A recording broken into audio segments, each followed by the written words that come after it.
Hello students and welcome to EDU 563, Play is the Foundation of Learning. This is a topic that I'm passionate about and I hope by the end of the 8 weeks you will be as well. So, let's get started. The importance and function of play in the development of children has been researched and discussed for hundreds of years by philosophers, scientists, and thinkers from a wide range of disciplines. As educators, we're going to look at play both theoretically and practically. At times, you may note a disconnection between the current research and contemporary practice in the education of young children. But as a future educational leader, perhaps you may eventually be influential in aligning the two. Although play is quite different for an infant than for an 8-year-old child, most of the theories and principles are relevant throughout, and sometimes even through adulthood. It's my hope, whenever possible, to include practical applications for incorporating play theory into your classroom or program, especially at this time when the stress of accountability through standardized testing has trickled down even to our youngest learners. Here's what you can expect. Each week will include a lecture presentation, a reading assignment, and a reflection discussion. The lesson presentation will be for the most part a PowerPoint presentation in video format. All the readings will be available from the beginning date of the course on the Moodle class shell. And finally, the reflection discussion forum, you may be given a prompt with which to respond, or you may be asked to submit a written reflection of the week's topic. Anyone who has worked with children, I'm sure, realizes that there are many popular misconceptions concerning play.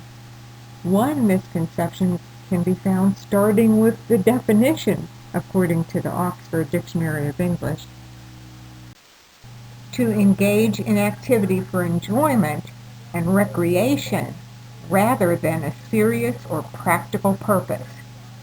Child development experts, researchers, professionals, as well as anyone who seriously observes children would beg to differ. Let's look at a couple of them.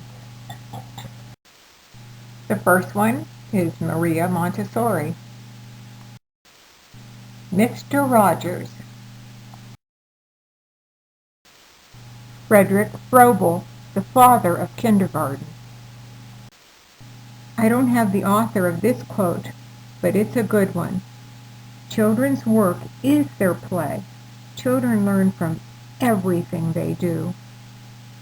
In light of this statement, take some time and look closely at the cartoon in the next slide.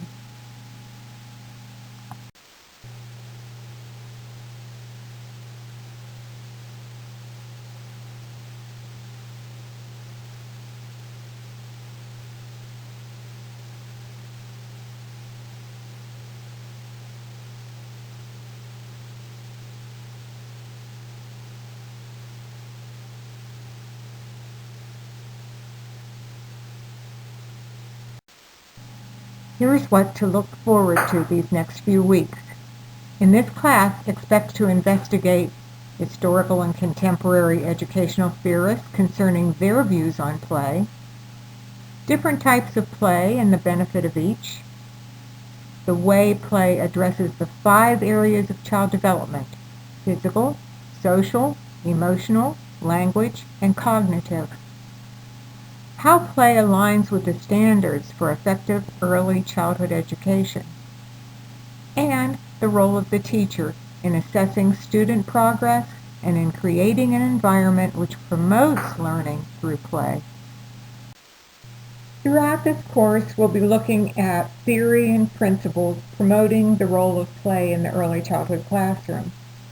As much as possible, though, I hope to insert practical applications, especially now at a time when accountability through standardized testing has taken so much of the forefront.